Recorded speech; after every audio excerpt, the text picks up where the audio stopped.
Hello दोस्तों, कैसे आप सभी लोग। तो मेरा नाम है आकाश कुमार और स्वागत करता हूं मैं आप सभी के अपने चैनल केयरवेल फार्मा में। तो आज के इस वीडियो में हम लोग बात करने वाले अपने टॉपिक ग्रेविमेट्री एनालिसिस के बारे में। अब ये हमारा सब्जेक्ट चल रहा था pharmaceutical analysis B pharmacy first semester और ये हमारी उसकी यूनिट 3 का चैप्टर 3 है। यानी कि हमने यूनिट 1, 2, चैप्टर 1, 2 सब कुछ ऑलरेडी कवर कर लिया है। अगर आपने वो वीडियोस नहीं देखी हो तो आप जाके चेकआउट कर सकते हो। डिस्क्रिप्शन में आपको प्ले लिस्ट की लिंक मिल जाएगी, उसके अंदर सारा कुछ मिल जाएगा। चलिए अब बात करें हम इस चैप्टर के बारे में। तो ये हमारी वीडियो 1 वीडियो शॉर्ट है, मतलब इस एक ही वीडियो में आपको ये पूरा चैप्टर कंप्लीट कर दिया जाएगा। अब इसके सिलेबस के बारे में अगर हम बात करें तो यहाँ पर मेनली आपको समझना होगा principle and step involve in gravimetry analysis, यानी कि सबसे ज़्यादा इंपॉर्टेंट टॉपिक हमारा यही है और एग्जाम में भी हमारा मोस्टली यही देखा जाता है। अब इसके अंदर मेनली आपके यहाँ पर कुछ 7-8 स्टेप हैं जो इस पूरी ग्रेविमेट्री एनालिसिस प्रोसेस को परफॉर्म करने में हमारी हेल्प करते हैं। तो इन्हीं सभी स्टेप को आप बनाकर लिख दोगे, आपका ये पूरा 10 मार्क्स में, यानी कि लॉन्ग में कई बार याद आता है 10 मार्क्स में, तो पूरा आपको लिख के आना पड़ेगा। इसके अलावा हमारे इसमें क्वेश्चन बनता है प्योरिटी ऑफ प्रेसिपिटेट। तो इसमें 2 टाइप्स हैं, एक है कोर प्रेसिपिटेशन, एक है पोस्ट प्रेसिपिटेशन। तो इनमें से कई एक आध मतलब हमारे एग्जाम में आ जाता है। मेनली ये हमारे 2 मार्क्स में आते हैं, यानी कि दोनों की डेफिनेशन दो में आ सकती है अलग से। और लॉन्ग में अगर आएगा तो बस 5 नंबर या 7, इससे ज़्यादा कभी नहीं आता ये। तो इनके बारे में मैंने इतना आपके लिए दे रखा है। और लास्ट में हमारा एक टॉपिक बचता है एस्टिमेशन ऑफ वेरियम सल्फेट। तो ये कई बार रेयरली आता है, तो इसके बारे में भी यहाँ हमने इसको कवर किया हुआ है। चलिए तो अब डायरेक्टली समझते हैं हम अपने इस ग्रेविमेट्री एनालिसिस के बारे में कि ये एक्चुअल में यहाँ पे हमारा क्या है। तो अगर हम इसके नाम से समझें तो ये जो हमारा ग्रेविमेट्री है ना, एक और टर्म है यहाँ पे कि एनालिसिस हमारा यूज़ किया गया है। नॉर्मली हम अब तक क्या पढ़ रहे थे, जो भी हमारा सेकंड और थर्ड यूनिट चल रही थी कि इसमें हम टाइट्रेशन के बारे में पढ़ रहे थे, लेकिन इसमें टाइट्रेशन नहीं है, इसमें एनालिसिस दिया है। ऐसा क्यों है? कई जगह पे इसको टाइट्रेशन भी बोल देते हैं, लेकिन एनालिसिस दिया है तो इसके पीछे कुछ तो रीज़न होगा ना भाई। हम प्रेसिपिटेशन एनालिसिस क्यों नहीं बोलते हैं, तो वो आपको यहाँ पे पता लग जाएगा। तो अगर हम इसके नाम से देखें तो ग्रेविमेट्री हमारा 2 वर्ड से मिलकर बना है, एक है हमारा ग्रेवी और एक हमारा मैट्री। तो ग्रेवी वर्ड मेनली रेफर करता है हमारे किसी वेट को, यानी कि मास को। जैसे अगर मैं आपको बोलूँ ये है तो एक सॉलिड सब्सटेंस है, तो इसको हम क्या करेंगे, मीजर करेंगे भाई कितने अमाउंट में, यानी कि इसका वेट क्या है। लेकिन वहीं पर अगर मैं आपसे बोलूँ कि मान लो मेरे पास 1 गिलास पानी है, तो आप पानी हमारे लिक्विड है, तो उसको आप क्या करोगे, उसको आप वॉल्यूम में मीटर करोगे भाई कितना लीटर है। तो ये ग्रेविमेट्री एक्चुअल में हम यहाँ पे क्या समझ रहे हैं कि यहाँ पर जो भी हमारा सब्सटेंस होगा जिसकी हम डिटर्मिनेशन करने वाले हैं वो हमारा एक सॉलिड सब्सटेंस होगा, यानी कि उसको हम सॉलिड रूप में देखने वाले। कैसे वो आपको आगे समझ आ जाएगा। और मैट्री हमारा मैट्रिक होता है जिसकी हम करने वाले हैं डिटर्मिनेशन। यानी कि ग्रेविमेट्री में हम मेनली क्या पढ़ेंगे कि ये हमारा एक मेथड है जिसके अंदर हम एनालाइज कर रहे हैं अपने किसी भी वेट या सब्सटेंस को। अब कैसे, ये पूरा का पूरा फंडा क्या है, तो अब अगर समझ नहीं आया तो अब आपको सारा कुछ समझ आ जाएगा। तो मान लो एग्जाम्पल के लिए हमारे पास एक पूरा का पूरा कॉनिकल फ्लास्क है और इसके अंदर हमारा एक सॉल्यूशन बना हुआ है। अब आपको पता है कि सॉल्यूशन जो हमारे होता है उसमें मेनली एक हमारा होता है सॉल्यूट और एक हमारा होता है सॉल्वेंट होता है। अब ये सॉल्यूट है वही हमारा मेन सब्सटेंस होता है जिसके बारे में हमको पूरी की पूरी टाइट्रेशन या कोई भी एनालिसिस हम परफॉर्म करते हैं। अब यहाँ पर हम करेंगे क्या, तो अब अगर आपको टाइट्रेशन के बारे में याद हो, अगर मैं अभी भी कहूँगा अगर आपको टाइट्रेशन के बारे में नहीं आता होगा तो जो यूनिट सेकंड में हमने पहला लेक्चर कवर किया था टाइट्रेशन क्या कैसे होता है, वो आप जाके देख सकते हो, आपको नॉर्मली एक ब्रीफ इंट्रो मिल जाएगा। तो यहाँ पर मेनली हम क्या करते थे, पहले टाइट्रेशन के बारे में समझो। तो यहाँ पर क्या था कि मान लो ये हमारा कॉनिकल फ्लास्क है और ये हमारा होता था ब्यूरेट। अब ब्यूरेट में एक सॉल्यूशन है, इसमें एक सॉल्यूशन है। इसमें जो सॉल्यूशन है वो हमारे लिए अननोन होता था, यानी कि उसकी कंसंट्रेशन हमको नहीं पता होती थी कि उसके अंदर कौन सा सॉल्यूट कितनी अमाउंट में प्रेजेंट है। तो हम क्या करते थे कि ऊपर से सॉल्यूशन गिराते थे और यहाँ नीचे आके हमारा पूरा टाइट्रेशन फॉर्म होता था और एक हमारा एंड पॉइंट निकल के आता था। तब हमको पता लग जाता कि रिएक्शन कंप्लीट हो गई है। और उस टाइम पर हमारा जो ऊपर से एक गिर रहा था, टाइट्रेंट बोलते हैं इसको, जो ब्यूरेट के अंदर था, उसकी अमाउंट को हम मेजर करते थे। यहाँ पे मतलब दिख जाता था हमें कितना हमने इसको यूज़ कर लिया और उसका हम यूज़ करते थे फॉर्मूले में N1V1 ये वाला फॉर्मूला, या फिर M1V1 = M2V2, ये फॉर्मूले हम यूज़ करके सारा कुछ पता लगा रहे थे। तो अगर आप यहाँ नोटिस करोगे तो यहाँ हमने कितना सब्सटेंस है इसको यूज़ नहीं किया, हमने यहाँ पे यूज़ किया कि हमारा टाइट्रेंट कितना यूज़ हो गया। और उस टाइट्रेंट के यूज़ होने से हम यहाँ पर जो अपने सोल्यूशन के बारे में पता लगा रहे थे सब्सटेंस के बारे में। लेकिन ये हमारा जो ग्रेविमेट्री ये थोड़ा सा अलग है। इसमें हम क्या करते हैं कि इसमें मान लो हमारा इसी तरह का टाइट्रेशन है ना, तो यहाँ एक रिएक्शन हो रही थी, इसी तरह की एक रिएक्शन हमारी यहाँ पे फॉर्म होती है। और जब हमारी वो रिएक्शन यहाँ फॉर्म होगी तो यहाँ पे हमारे कुछ प्रेसिपिटेट फॉर्म हो जाते हैं। और जब ये हमारे प्रेसिपिटेट फॉर्म हो जाते हैं तो इन प्रेसिपिटेट जो हमारे ये प्रेसिपिटेट सब्सटेंस हैं इनको हम कर लेते हैं यहाँ पर फिल्टर। यानी कि ये जो हमारे प्रेसिपिटेट हैं इनको हम यहाँ पर फिल्टर कर लेंगे। फिल्टर मतलब इनको हम बाहर निकाल लेंगे। देन इन फिल्टर को हम बाहर निकाल के उनको हम साफ सफाई करते हैं और देन उनका वेट हम लेते हैं। देन हम पता लगाते हैं कि कितनी कंसंट्रेशन है। अब यहाँ पे आपको दोनों में फ़र्क दिख रहा होगा, क्या था कि यहाँ पर हम पूरी टाइट्रेशन करा रहे थे और एंड पॉइंट आने पे हम क्या कर रहे थे, इसके अमाउंट को देख रहे थे और इससे हम अपने फॉर्मूले में पुट करके आंसर निकाल रहे थे। लेकिन इसमें हम क्या करें कि जैसे ही हमने रिएक्शन की, हमारा यहाँ पे जैसे ही प्रेसिपिटेट फॉर्म होगा, इसमें भी प्रेसिपिटेट बनते थे लेकिन इसमें जैसे ही बनेंगे हम इन प्रेसिपिटेट को ही बाहर निकाल लेंगे और देन इन प्रेसिपिटेट की डायरेक्ट हम क्या करेंगे, वेट कैलकुलेट करने लगते हैं। तो इतना यहाँ पे फर्क होता है और इसी वजह से जो ग्रेविमेट्री है इसको थोड़ा सा एक्यूरेट माना जाता है, क्योंकि इसमें हम क्या करें, इसमें तो हम भाई इस फॉर्मूले से निकाल रहे हैं, लेकिन इसमें हम क्या करें, डायरेक्टली जितने के जितने हमारे मतलब प्रेसिपिटेट बने, जितना सब्सटेंस हमारा बना है उस पूरे को हम एक्चुअल में मीजर करेंगे, उसका वेट करेंगे, तो ये हमारा ज़्यादा एक्यूरेट हो जाता है।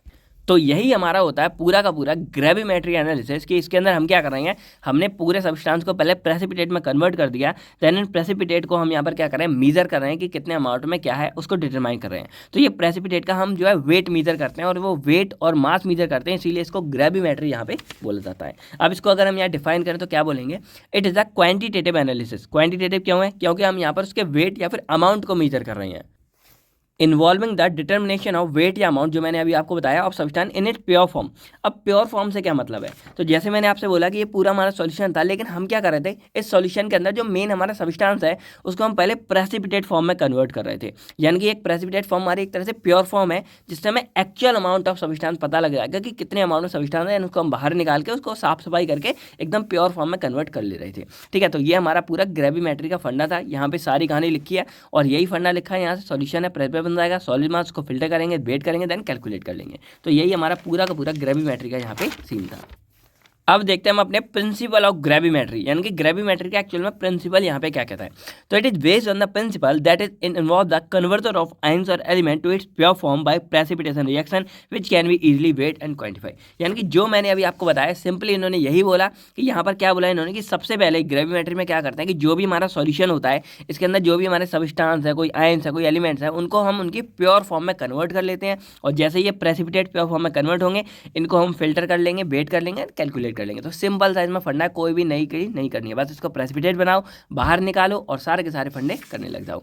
अब कौन कौन से स्टेप इन्वॉल्व होते हैं इस ग्रेविमेट्री के अंदर, तो मेनली हमारे यहाँ पर हमने 8 स्टेप लिए हैं जिसमें हम इस पूरी ग्रेविमेट्री को कंप्लीट करेंगे और ये आप लोगों के लिए बहुत इंपॉर्टेंट है और आपको ऐसे ही एग्जाम में लिख के आना है। जब भी आपको लिख के आना है, आपको ये डायग्राम बनाने की जरूरत नहीं है, लेकिन कभी आता है 10 में, आपको ये डेफिनेशन लिखनी है, देन आपको इसका ये प्रिंसिपल लिखना है, देन आपको ये लिखने स्टेप इन्वॉल्व। और स्टेप भी आपको पहले ऐसे लिखने हैं, यानी कि बल्क में लिखनी है, नंबर डाल के 8 तक, देन आपको एक एक करके सभी को जो है डिफाइन करना पड़ेगा। अब ये आपको नंबर के अकॉर्डिंग करने, अगर मान लो RGB में 15 नंबर में आएगा तो जितना मैंने लिखा है यानी कि उतना ही आपको यहाँ पूरा लिख के आना पड़ेगा। और अगर शॉर्ट में आता है, यानी कि 10 में आ गया या 7 में आता है, तो आप सबकी थोड़े थोड़े लैंग्वेज मतलब कम कर सकते हो। ठीक है, तो चलिए हम एक एक करके सभी स्टेप के बारे में समझ लेते हैं। तो पहला हमारे यहाँ पे आता है सैम्पलिंग, या हम बोल सकते हैं प्रिपरेशन ऑफ सैम्पलिंग। सेकंड है प्रिपरेशन सॉल्यूशन, सेकंड है हमारा प्रेसिपिटेशन, थर्ड है डाइजेशन, ऑसवाल्ड ट्रिपलिंग इसको बोल देते हैं, फोर्थ है फिल्ट्रेशन, फिफ्थ है वॉशिंग, सिक्स है ड्राइंग या इसको इग्निशन बोल देते हैं, सेवंथ है वेइंग और एट्थ हमारा है कैलकुलेशन। अब थोड़ा मैं आपको ब्रीफ में बताता हूँ कि ये कैसे क्या हुआ, देन हम एक एक करके सभी के बारे में सेपरेटली पढ़ने वाले हैं। तो सबसे पहला स्टेप हमारा सैम्पलिंग है। तो सैम्पलिंग में सिंपली क्या करना है, हमें ऐसा पूरा अपना कॉनिकल फ्लास्क लेना है और हमें यहाँ पे अपना सॉल्यूट सब्सटेंस लेना है और उसको जो भी सॉल्वेंट है उसके साथ ऐड करके हमको इस तरह का एक पूरा का पूरा सॉल्यूशन तैयार कर लेना है। ठीक है, तो हमारा एक सॉल्यूशन पूरा बन गया। सेकंड हमारी है प्रेसिपिटेशन। अब इस सॉल्यूशन में हम क्या करेंगे, हम इसमें किसी के साथ इसकी रिएक्शन करवाएंगे और जब हम इसकी रिएक्शन करवाएंगे तब क्या होगा, हमारा जो सब्सटेंस है वो प्रेसिपिटेट फॉर्म में इस तरह से कन्वर्ट हो जाएगा। तो ये हमारा सेकंड स्टेप हो गया प्रेसिपिटेशन। थर्ड हमारा होता है डाइजेशन। अब डाइजेशन का सिंपली यहाँ ऑसवाल्ड ट्रिपलिंग भी बोलते हैं। इसका मतलब क्या है कि अब हम क्या करेंगे, ये जो हमारा पूरा बन गया इसको हम थोड़ी देर के लिए रख देते हैं। अब एक और बात बता दूं, ये कभी बार बीकर में भी परफॉर्म किया जाता है, तो सिंपल फंडा है, इसको हम थोड़ी देर के लिए रख देते हैं।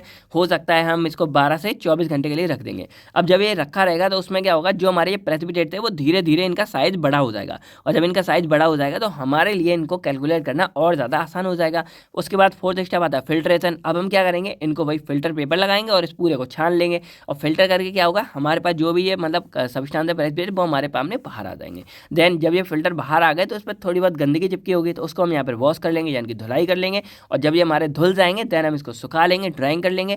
और जब ये हमारा पूरा सूख जाएगा उसके बाद हम इसकी वे करेंगे, यानी कि हम इसको वजन करेंगे। और जब हम इसका वेट कर लेंगे जितने अमाउंट में आएगा, देन हम इसको अपने फॉर्मूले में पुट करके इसकी कैलकुलेशन कर लेंगे। तो सिंपल सी स्टेप थी, आपने यहाँ पे अच्छे से समझ लिया होगा। अब अगर शॉर्ट में आता है तो आप खुद ही इनके बारे में इसी से बनाकर लिखाओगे जो मैंने आपको बताया, और अगर लॉन्ग में आता है तो चलिए एक एक करके हम सभी स्टेप को यहाँ कवर कर लेते हैं। तो फर्स्ट स्टेप हमारा आता है सैम्पलिंग। अब इसमें क्या करेंगे कि firstly we have to prepare solution by dissolving of substance in solvent. जो मैंने आपको बताया कि कोई भी जो हमारा सब्सटेंस होगा उसको हम अपने सॉल्वेंट के अंदर डिसॉल्व करके अपना सॉल्वेंट तैयार कर लेंगे और सॉल्यूशन तैयार कर लेंगे, और वो सॉल्यूशन में हम क्या करेंगे, देन हमारी जो भी रिएक्शन होगी परफॉर्म होगी। एग्जाम्पल के लिए मान लो कि हमको वेरियम सल्फेट वाला पूरा का पूरा सॉल्यूशन बनाना है, ठीक है, मान लो ये हमें पूरा बनाना है वेरियम सल्फेट वाला। तो हम इसमें क्या करेंगे, हम यहाँ पर वेरियम क्लोराइड एक सब्सटेंस लेंगे और उसके अंदर हम एज अ सॉल्वेंट यूज़ करेंगे कंसनट्रेटेड H2SO4, और जब H2SO4 हम इसमें यूज़ करेंगे तो हमारा पूरा का पूरा सॉल्यूशन बेरियम सल्फेट बन जाएगा, और बेरियम सल्फेट हमारा बन जाएगा और साथ में हमारा HCl सॉल्यूशन इसमें रहेगा, यानी कि मीडियम हमारा एसिडिक रहेगा, और यहाँ वेरियम सल्फेट के कुछ हमारे यहाँ पीपीटी यानी कि प्रेसिपिटेट भी फॉर्म हो जाएंगे। तो इस तरह हमारा पूरा सॉल्यूशन यहाँ पे बन जाएगा। देन सेकंड हमारा स्टेप आता है प्रेसिपिटेशन। अब इसमें क्या होगा कि देखो, वैसे तो हमारा जो हमारी पहली रिएक्शन हमने देखी उसमें हमारे कुछ ना कुछ प्रेसिपिटेट यहाँ पे बन गए होंगे, लेकिन फिर भी अगर हम चाहते हैं कि भाई हमारे और प्योर फॉर्म में प्रेसिपिटेट फॉर्म हो, तो हम इसमें क्या करेंगे, प्रेसिपिटेटिंग एजेंट का यूज़ करेंगे। अब प्रेसिपिटेटिंग एजेंट क्या होता है, जो हमारे सब्सटेंस को प्रेसिपिटेट बनाने में और ज़्यादा हेल्प करेगा। तो सिंपल सा फंडा कि अब हम क्या करेंगे, इसके अंदर ऐड कर देंगे थोड़े से लिटिल अमाउंट में डाइल्यूट H2SO4, और जब इसके अंदर हम डाइल्यूट H2SO4 ऐड करेंगे तो अब क्या होगा, ये जो पूरा सब्सटेंस है इसमें हमारे जो मतलब सॉल्यूशन था वो प्रेसिपिटेट में फॉर्म हो जाएगा, कन्वर्ट हो जाएगा। तो इस तरह हमारे जो बचे कुछ अभी बेरियम क्लोराइड है या कोई भी सब्सटेंस है वो पूरा का पूरा हमारा इस तरह के प्रेसिपिटेट में क्या हो जाएगा, कन्वर्ट हो जाएगा। तो अब हमारे दो काम हो गए, पहला हमने सॉल्यूशन बना लिया, दूसरा हमने उस सॉल्यूशन के अंदर प्रेसिपिटेट भी बना दिए। अब थर्ड स्टेप हमारा आता है डाइजेशन, या इसको हम जो है ऑसवाल्ट रेपनिंग भी बोलते हैं। अब ये आप अच्छे से समझ लो, क्योंकि ये हमारा 2 मार्क्स में कई बार अलग से आता था 2 नंबर में, तो इसको आप समझ लो। अब देखो यहाँ पर क्या हुआ कि हमारे यहाँ पे जो प्रेसिपिटेट बने ना, ये बहुत ही स्मॉल अमाउंट में बने। आपने कभी अगर देखा होगा लाइव तो बहुत छोटे छोटे ऐसे कण बनते हैं। अब जब ये हमारे छोटे बनेंगे तो भाई इनसे हम अच्छे से काम धंधा तो कर नहीं सकते, कैलकुलेटर से कर नहीं सकते। तो अब हम क्या करेंगे, जो भी हमारा बीकर होगा या जो हमारा ये कॉनिकल फ्लास्क होता है जिसके अंदर हमने ये पूरी सैम्पलिंग तैयार की है, उसको हम बोलते हैं मदर लिकर। अब ये वर्ड आप याद कर लो, कई बार आता है कि व्हाट इज मदर लिकर। तो मदर लिकर के एक्चुअल में क्या है, माँ का लिक्विड, मान की मेन। तो माँ क्या है, जहाँ से हमारा सारा का सारा जन्म हुआ है, हमारा सोर्स है। तो इसीलिए जो मदर लिकर हमारा है, यानी कि मदर वाला लिक्विड हमारा वो लिक्विड है जहाँ पे हमने पूरी प्रोसेस शुरू की थी, यानी कि वो सब्सटेंस है जहाँ पे हमने अपना सॉल्यूशन बनाया था और जहाँ पर हमारे प्रेसिपिटेट जो है फॉर्म हुए हमारे। तो ये मेनली या तो हमारा बीकर के अंदर होगा या हमारा कॉनिकल फ्लास्क के अंदर होगा। तो ये हमारा होता है मदर लिकर। तो इस मदर लिकर के अंदर जिसके अंदर हमारे ये प्रेसिपिटेट बने थे, उसको हम जो है ऐसा ही का ऐसा रख देते हैं। अप्रॉक्स हम कई बार मतलब 1 दिन के लिए, कई बार 2 दिन के लिए, तो इस तरह हम यहाँ पे रख देते हैं। तो 12 से 24 घंटे के लिए हम क्या करेंगे, नॉर्मली जो रूम टेम्परेचर है, आपके जो लैब वगैरह होगी वहाँ पर आप इसको रख दोगे। और जब आप इसको रख दोगे तो धीरे धीरे क्या होगा, जो हमारे बाकी के सब्सटेंस सॉल्यूशन है वो धीरे धीरे इनके ऊपर आके अटैच हो जाएंगे, और इस तरह जो हमारे प्रेसिपिटेट था इनका साइज हमारा क्या हो जाएगा, बड़ा हो जाएगा। यानी कि लगभग आपको ये 12 से 24 ऐसे रख दोगे तो आपके जितने भी प्रेसिपिटेट हैं उनका साइज थोड़ा सा क्या हो जाएगा, इंक्रीज हो जाएगा। और जब ये हमारा इनका साइज इंक्रीज हो जाएगा तो ये हमारी डाइजेशन, या इसको हम बोल सकते हैं ऑसवाल्ट रेपनिंग, आपकी कंप्लीट हो जाएगी। कई बार क्या होता है कि भाई नॉर्मल टेम्परेचर हमारा कम होता है या हमारा ये डाइजेशन अच्छे से नहीं होता, तो हम इसमें एक्सटर्नल हीट भी अप्लाई कर सकते हैं। ये हमारा रेयरली होता है, वरना नॉर्मली रूम टेम्परेचर पर ही हमारा परफॉर्म हो जाता है। उसके बाद फोर्थ स्टेप हमारा आता है फिल्ट्रेशन। अब फिल्ट्रेशन में क्या होगा कि जब हमारा ये पूरा बन गया, अब हम क्या करेंगे, किसी और सब्सटेंस में इसको फिल्टर कर लेंगे। अब फिल्टर करने के लिए हमारा सिंपल सा फंडा क्या है कि मान लो हमने यहाँ पर ले लिया एक बीकर, मैं यहाँ पे आपको दिखा देता हूँ। मान लो ये हमारा एक बीकर है और यहाँ पर हमने कोई भी फिल्टर पेपर ले लिया, ठीक है। यहाँ पे हम क्या लेंगे, एक फिल्टर पेपर ऐसे तिकोना सा बना के हम यहाँ ने फिल्टर पेपर ले लिया, ओके, सभी से बंदा है। अब हम क्या करेंगे, यहाँ से जो भी हमारा ये था इसको हम क्या करेंगे, इसमें पोर करेंगे, यानी कि ऊपर से डालेंगे। और जब ऊपर से डालेंगे तो जितने भी हमारे ये प्रेसिपिटेट थे वो क्या हो जाएंगे, वो इसके ऊपर रह जाएंगे, सारे प्रेसिपिटेट रह गए। और जो बचा हुआ हमारा लिक्विड है ब्लू कलर पूरा का पूरा, वो लिक्विड हमारा क्या हो जाएगा, इस वाले बीकर में पहुंच जाएगा। सिंपल सा पढ़ना है। तो अब ये जो हमारे प्रेसिपिटेट रह गए, इनको हम क्या बोल देते हैं, इनको यहाँ पर बोल देंगे रेजिड्यू। क्या बोल देंगे, रेजिड्यू बोल देंगे। और ये जो हमारा निकल गया इसको हम क्या बोल देंगे, फिल्ट्रेट बोल देते हैं। और पूरी प्रोसेस को हम क्या बोल देंगे, फिल्ट्रेशन बोल देंगे। तो ये हमारे रेजिड्यू, ये हमारे फिल्ट्रेट, और पूरी प्रोसेस हमारी होगी फिल्ट्रेशन, जो हमने यहाँ परफॉर्म कर ली। अब ये जो हमारे रेजिड्यू बाहर निकल आते हैं, देन अब हम क्या करेंगे, अब हमको इन्हें जो है सुखाना है, क्योंकि ये हमारे पूरे गीले थे इसके अंदर, जब हमने छाना तो अब हमारी बारी आती है सुखाने की। तो यहाँ पर हमारी फिल्ट्रेशन के बाद, सॉरी एक और स्टेप यहाँ पे मिस हो गया, तो ये फिल्ट्रेशन हमने पूरे यहाँ पे निकाल दिए। अब इनको आती है बारी धोने की, यानी कि वॉशिंग करने की, क्योंकि हो सकता है भाई इसके अंदर जब ये इसमें से निकाला तो बहुत सारी इंप्योरिटीज़ होंगी और जो सब्सटेंस है सॉल्यूशन उसमें और भी चीज़ें मिक्स होंगी। तो वॉशिंग करने के लिए हम क्या करेंगे, या तो हम थोड़ा सा मतलब गर्म पानी यूज़ कर लेते हैं, ल्यूक वार्म वाटर यूज़ कर लेंगे, या हम कोई भी सूटेबल सॉल्वेंट का यहाँ पे यूज़ कर लेते हैं। कई बार जो है मतलब एल्कोहल वगैरह का भी यूज़ कर लेते हैं। तो बस हम क्या करेंगे, अब इनको यहाँ पे वॉश कर लेंगे पानी से, गर्म पानी से। अब जैसे ही हमारे ये पूरे वॉश हो जाएंगे अच्छे से, पूरा हमारी एक दूसरे से दूर हो जाएंगे, हम इस पूरे फिल्टर को अलग कर लेंगे। एक और बात, ये जो हमने फिल्टर यूज़ किया था, वैसे कई सारे यूज़ कर सकते हैं, लेकिन यहाँ पे हमने यूज़ किया है वॉटमैन फिल्टर पेपर, यानी कि वॉटमैन फिल्टर पेपर भी आप यहाँ पर इस्तेमाल कर सकते हो। जब ये पूरा हो जाएगा, हमारा वॉश हो गया, अब हम इसकी कराते हैं ड्राइंग।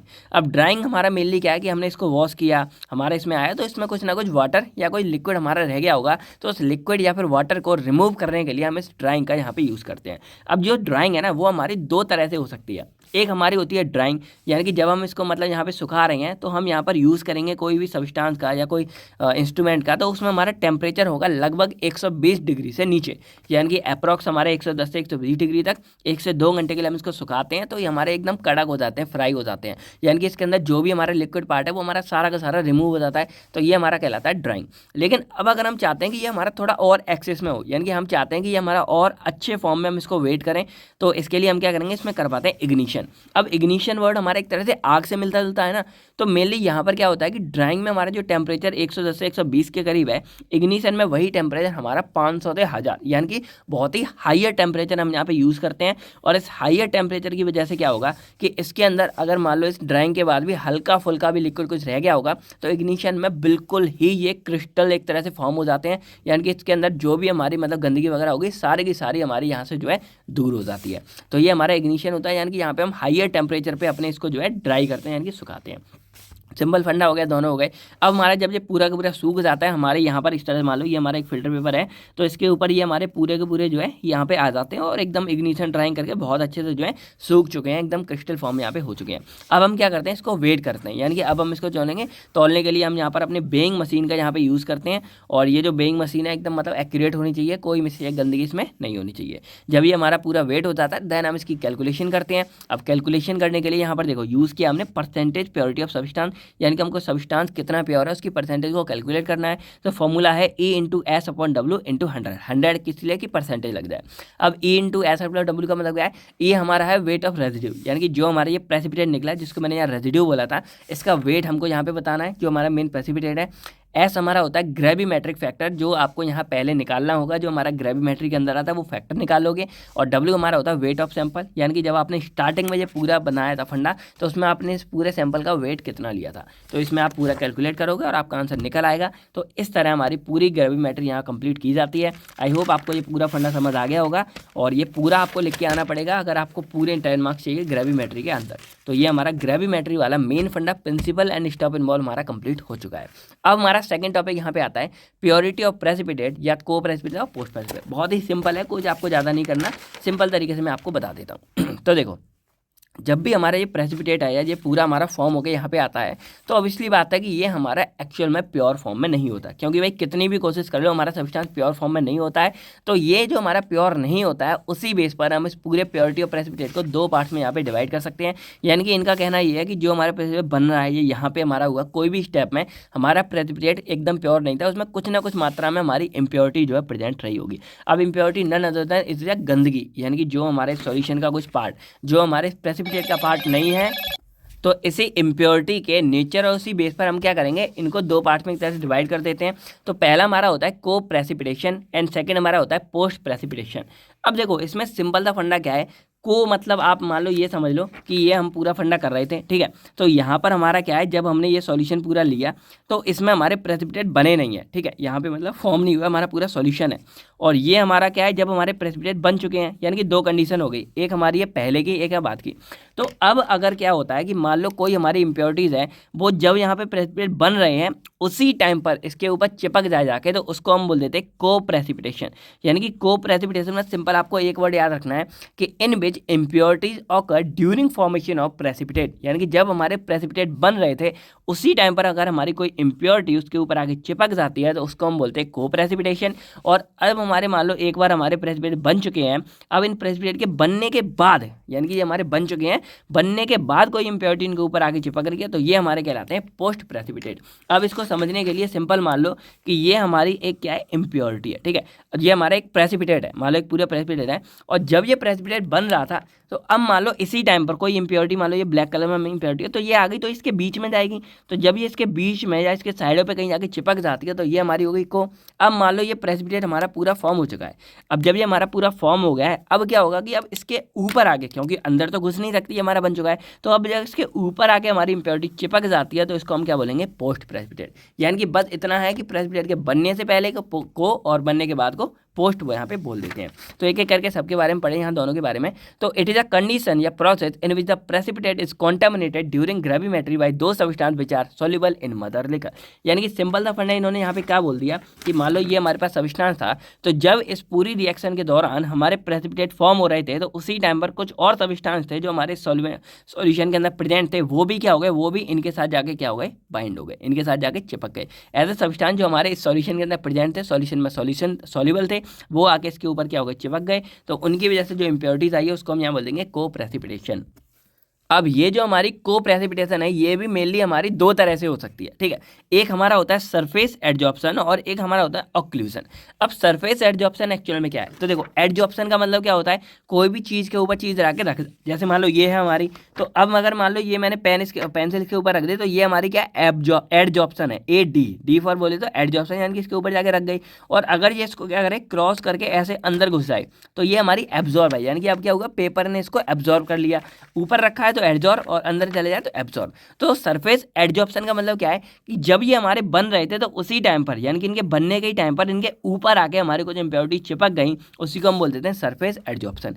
अब ऑक्लूजन क्या है, यानी कि जब जो मैंने आपको ये बताया कि जब हमारा ये पूरा का पूरा प्रेसिपिटेट फॉर्म हो रहे थे तो उस टाइम पर इनके बीच में, यानी कि मान लो अगर मैं आपको बताऊं कि ये हमारा लेटिस है इनके बीच का, मान लो ये हमारा इस तरह पूरा फॉर्म हो रहा था, ये हमारा इस तरह पूरा बन रहा था, तो यहाँ पर क्या होगा कि इम्प्योरिटीज हमारी क्या कर रही है कि इनके बीच में जाके, यानी कि मान लो पूरा लेटिस हमारा प्रेसिपिटेट का एक सब स्ट्रक्चर है, तो उसके बीच में जाके हमारी क्या होगी, ये इम्प्योरिटी घुस जाएगी और जबरदस्ती इस पूरे को यहाँ पे फॉर्म कर देगी। तो ये हमारा होता है मतलब ऑक्लूजन वाला, कि इसमें ट्रैप हो गई इम्प्योरिटी हमारी, इस पूरे सब्सटेंस प्रेसिपिटेट के बीच में ट्रैप हो गई। अब जब ये पूरा क्रिस्टल फॉर्म हो रहा है हमारा बड़ा, तो ये भी इसके साथ में क्या है, बन गई है। तो इस तरह हमारी दो टाइप्स में हम को प्रेसिपिटेट को यहाँ डिवाइड कर सकते हैं। एग्जाम्पल हमारा AgI ले लो, यानी कि सिल्वर आयोडाइड ले लो, जो हमारा BA सल्फेट मतलब बेरियम सल्फेट के प्रेसिपिटेट में एडजॉर्ब हो जाता है, ऊपर चिपक जाता है। अब पोस्ट प्रेसिपिटेट के बारे में बात करते हैं। तो इसमें सिंपल सा क्या है कि इट इज अ कंडीशन या process in which the impurities get adsorb on the surface of precipitate. यानी कि इसके अंदर जो ही सिंपल सा सरफेस एडजॉर्प्शन वाला फंडा है कि यहाँ पर क्या होगा कि जब हमारे प्रेसिपिटेट पूरे फॉर्म हो गए, बन के तैयार हो गए, तो उसके बाद क्या होगा कि अब इनके ऊपर कोई इम्प्योरिटीज आगे हमारी चिपक सकती है, ये हमारा ये हो गया। अब it mainly occur when the precipitate is allowed to stand in presence of mother liquor. अब एक टर्म अगर आपको याद होगा, मैंने आपको बताया था हम क्या बताया कि हम यहाँ पर क्या करते हैं कि ये जो हमारा मदर लिकर है पूरा का पूरा, इसको हम अच्छे खासा ही, यानी कि जो डाइजेशन और ऑसवाल्ड ट्रिपलिंग वाली प्रोसेस थी ना, उसमें हम क्या करते थे कि इसको यहाँ पर रख के छोड़ देते थे। क्यों छोड़ देते थे, जिससे जो प्रेसिपिटेट है वो उनका थोड़ा सा साइज इंक्रीज होता है, हमारे छोटे से बड़े हो जाए, यही हमारी ऑसवाल्ड ट्रिपलिंग थी। तो उस टाइम पर आपने जब तो देखा कि छोटे से बड़े हो गए प्रेसिपिटेट, लेकिन बड़े क्यों हुए, क्या पता उनके ऊपर आके कुछ कुछ हमारी इंप्योरिटी भी चिपक गई हो, इसलिए ये हमारे बड़े हो गए। तो ये हमारी प्रोसेस में भी क्या है, कई बार हमारे जो है इंप्योरिटी चिपक जाती है, तो इसको हम बोलते हैं पोस्ट प्रेसिपिटेट। यानी कि हमारे प्रेसिपिटेट फॉर्म हो गए थे लेकिन इनके ऊपर कुछ ऊपर से आगे इंप्योरिटी चिपक गई, जिसकी वजह से ये हमारा क्या हो गया, कॉन्टामिनेट हो गया। तो ये हमारा था पूरा पोस्ट प्रेसिपिटेट। इसमें आप एग्जांपल में ये वाला चिपका सकते हो कि जो AgI है वो हमारा सरफेस पे ही तो आके चिपक रहा है, तो ये एक तरह से हमारा पोस्ट की तरह भी यहाँ पे काम करेगा। तो ये हमारे को प्रेसिपिटेट और पोस्ट के बारे में बात होगी। आई होप आपको समझ आ गया होगा। प्रेसिपिटेट फॉर्म होगा तो फॉर्म होने से पहले, यानी कि मान लो बस इतना याद रखना, मान लो ये प्रेसिपिटेट पूरा फॉर्म हो रहा है तो प्रेसिपिटेट के बीच में, मान लो ये हमारी इंप्योरिटी था तो प्रेसिपिटेट के बीच में आगे चिपक गई, तो ये हमारी क्या हो गया, मतलब को हो गई। और ये पूरा फॉर्म हो गया प्रेसिपिटेट, ऊपर से आगे ये इस पर लग गया इंप्योरिटी, तो ये हमारी क्या होगी, पोस्ट हो गई। बस पहले और बाद का यहाँ पे चक्कर है और कुछ नहीं है। अब हमारे इसमें एक लास्ट टॉपिक बचता है, एस्टिमेशन ऑफ बेरियम सल्फेट, जो इतना इंपॉर्टेंट नहीं है, समझ लेते हैं। तो इसमें मेनली हम क्या करते हैं कि जो हमारा सल्फेट की अमाउंट है या जो बेरियम की अमाउंट है, इसको हम यहाँ पे मेजर करते हैं कितने अमाउंट में। तो बेरियम सल्फेट का फॉर्मूला हो गया VSO4, मॉलिक्यूलर वेट हो गया 233.4 ग्राम पर मोल। अब प्रिंसिपल के बारे में यहाँ पे सिंपल बात करें तो वही है कि in this dilute sulphuric acid is added to the dilute solution of barium chloride, यानी कि बेरियम क्लोराइड है यहाँ पे और ये हमारा सल्फ्यूरिक एसिड है। इन दोनों की जब रिएक्शन आपस में करवाएंगे तो हमारा बेरियम सल्फेट जो प्रेसिपिटेट है वो यहाँ पे फॉर्म हो जाता है। बस सिंपल सा प्रिंसिपल है। अब जब ये हमारा फॉर्म हो जाएगा तो यहाँ पे बस यही हमारी मेन थी। अब इसमें हम कैलकुलेट कर लेते हैं, प्रेसिपिटेट को निकाल के बाहर सारा कुछ काम कर लेंगे। तो प्रोसीजर देख लेते हैं सिंपल सा कि सबसे पहले हम सैंपल बनाएंगे। सैंपल बनाने के लिए क्या करना है कि आपको 20 ग्राम लगभग BA क्लोराइड यानी कि बेरियम क्लोराइड लेना है, उसको 1000 ml पानी में डिसॉल्व कर देना है। फिर आपको H2SO4 का बनाना है, तो H2SO4 के लिए आपको 3 ml लेना है कंसनट्रेशन वाला और 100 ml पानी में इसको मिला देना, तो हमारा डाइल्यूट H2SO4 यहाँ पे फॉर्म हो जाएगा। जाएगा। अब क्या करना है आपको, pipette out 25 ml of barium chloride solution into 500 ml beaker. मान लो ये हमारा 500 ml का एक बीकर है, इसको बीकर बना देते हैं मान लो इस तरह हम यहाँ पे करके। तो ये हमारा मान लो एक बीकर है। अब इस बीकर के अंदर हम क्या करेंगे, हमने यहाँ 25 ml बेरियम क्लोराइड सॉल्यूशन डाला 500 ml वाले पूरे बीकर में। इसके बाद अपने 0.5 ml कंसनट्रेशन H2SO4 सॉल्यूशन में डाल दिया पूरा का पूरा पहले कंसनट्रेशन डाला, ठीक है। उसके बाद क्या करेंगे, इसमें 100 ml हमने पानी पूरा का पूरा डिसॉल्व कर दिया। तो फिर हम यहाँ करेंगे, देखो सिंपल समझ लो, हमने 25 ml बेरियम क्लोराइड डाला, इसमें हमने 0.5 ml कंसनट्रेटेड H2SO4 डाला, हमने बनाया डाइल्यूट वाला था, लेकिन इसको हमने 0.5 ml यानी कि आधा ml ही यहाँ पे यूज़ किया। उसके बाद हम इसमें 100 ml, मान लो यहाँ तक होता है हमने, तो 100 ml हमने यहाँ पानी भर दिया। चलो पानी के लिए रेड कलर यहाँ पे हम यूज़ कर देते हैं, वैसे ये था। तो हमने यहाँ पे 100 ml तक क्या कर दिया, पूरा का पूरा पानी यहाँ पे ऐड कर दिया, हमारा 100 ml सॉल्यूशन बन गया। अब इसके बाद हम यहाँ पे क्या करेंगे, अब इस पूरे सॉल्यूशन को हीट करेंगे, अगर थोड़ा सा कम है और हीट करेंगे तो थोड़े थोड़े हमारे प्रेसिपिटेट बनने फॉर्म हो जाएंगे। अब इसके बाद हम क्या करेंगे, इसमें अब हम अपना डाइल्यूट H2SO4 इसमें ऐड करना शुरू कर देंगे। अब धीरे धीरे जैसे इसमें डाइल्यूट H2SO4 ऐड करेंगे, हमारे जो प्रेसिपिटेटिंग एजेंट होता है आपको याद होगा, तो हमारे धीरे धीरे और प्रेसिपिटेट यहाँ पे बनना फॉर्म हो जाएंगे।